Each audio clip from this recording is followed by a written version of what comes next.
जगह गीता मंदिर bus terminal, Ahmedabad. हर रोज लगभग 10,000 मुसाफिरों और 1800 से ज्यादा बसों के परिवहन की जिम्मेदारी लेकर बैठा एक बस टर्मिनल। ये टर्मिनल भी था गंदगी, अव्यवस्था और असुविधा का पर्याय, जहां पर ट्रैवल करना कोई सजा से कम न था।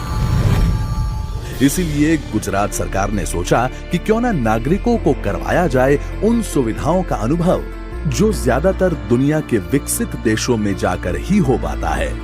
नरेंद्र मोदी जी के सबका साथ सबका विकास के मंत्र को सार्थक करते हुए सरकार ने इस बस स्टैंड का निर्माण पीपीपी मॉडल मतलब कि पब्लिक प्राइवेट पार्टनरशिप में किया और प्राइवेट कंपनी को सौंपा गया इस बस टर्मिनल के ट्रांसफॉर्मेशन का कार्य।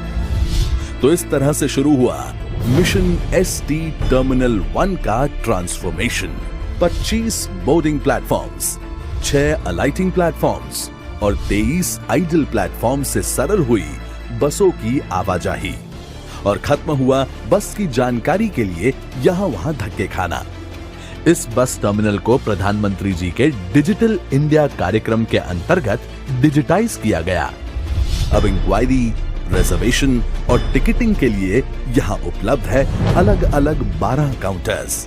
डिजिटल डिस्प्ले पर मुसाफिरों को मिलती रहती है बसों से संबंधित हर एक जानकारी। कोई बाहर से आया यात्री तो इधर परेशान नहीं होते हो कि उन्हें बस कहाँ लगी अपनी वो ढूंढना है। इतना आसान कर दिया इधर कि हर जगह पे स्क्रीन लगा है। इसी ऊपर हिंदी मराठी में आता है, गुजराती में भी आता है, इंग्लिश में भी आता है, तो किसी को आसान हो जाता है ढूंढना। तो हमारी बस कहाँ लगी है, नासिक जाना है, दिल्ली जाना है, किधर भी जाना हो वो तो यहाँ लगा है बस। Tourist office, cloak room, public relation office, admin office, parcel office और पैसेंजर कॉन्कोर्स एरिया जैसी सुविधाओं से मुसाफिरों की मुश्किलों का भी हो रहा है आसानी से हल। सीसीटीवी कैमरास और यहाँ की सर्वेलेंस सिस्टम भी दे रही हैं मुसाफिरों को सलामती की गारंटी। આખું બસ સ્ટેન્ડ સીસીટીવી કેમેરાથી કવરેજ કરવામાં આવેલું છે। એક પણ ખૂણે ખૂણાની બધું જ કવરેજ કરવામાં આવે છે, જેથી કરીને સુરક્ષા સારામાં સારી છે। और तो और अब मुसाफिरों को मिला है वेटिंग की मुसीबत से भी छुटकारा, क्योंकि ये आधुनिक बस टर्मिनल उन्हें दे रहा है general waiting room, ladies waiting room और डिलक्स वेटिंग रूम की सुविधाएं। क्यारे पण राते मोड़ा वेला गाड़ीमांथी आया हो सफर करीने अने तमारे जवाना जवा माटेनो टाइम बहु अलग होय तो तमने आराम करवा माटे अहींया वेटिंग रूम पण मळी जाय। बस स्टेन्डनी जग्याए हूँ तो एम मानु छुं के एरपोर्टनी अंदर बैठेलो छुं।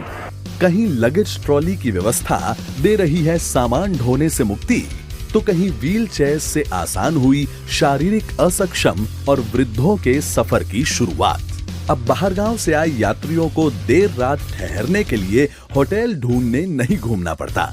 इतनी ही नहीं, अलग अलग वर्गों के लिए यहाँ उपलब्ध है गेस्ट रूम की भी सुविधाएं तथा बस स्टैंड को बनाया गया है प्रधानमंत्री जी के स्वच्छ भारत मिशन का अनुकरण करते हुए। अनहाइजीनिक वातावरण का पर्याय माना जाता ये बस स्टैंड आज मुसाफिरों को प्रदान कर रहा है हाइजीनिक कैंटीन, स्टॉल्स और वाटर रूम्स की सुविधा। अब यहाँ है लेडीज, जेंट्स और विकलांगों के लिए अलग अलग शौचालय जैसी सुविधाएं, जहाँ स्वच्छता और हाइजीन का रखा जाता है पूरा ध्यान। हर रोज अप डाउन करने वालों के लिए भी है 4000 चौरस फीट में फैला विशाल आरसीसी पार्किंग। परिसर में स्थित मेंटेनेंस वर्कशॉप की वजह से बिगड़ी बसों की रिपेयरिंग और मेंटेनेंस में भी हुई है समय की बचत। साथ ही में अनुभागीय कचेरी की वजह से मैनेजमेंट में भी आई है सरलता। ये वही एसटी स्टैंड है जिसके बाहर एक जमाने में हमारे प्रधानमंत्री जी चाय बेचा करते थे। जैसे प्रधानमंत्री जी देश का परिवर्तन कर रहे हैं, वैसे ही परिवर्तन हुआ है अहमदाबाद के इस एसटी स्टैंड का। ये सरलता, सुविधा और विकास का उदाहरण परिणाम है गुजरात सरकार की मेहनत का और मुख्यमंत्री श्री के विजन का, जिनके साथ गतिशील गुजरात का परिवहन भी आगे बढ़ रहा है तेज गति से। अहमदाबाद बस टर्मिनल मात्र एक पहल नहीं है, ये पहचान है राज्य की बदलती हुई परिवहन व्यवस्था की।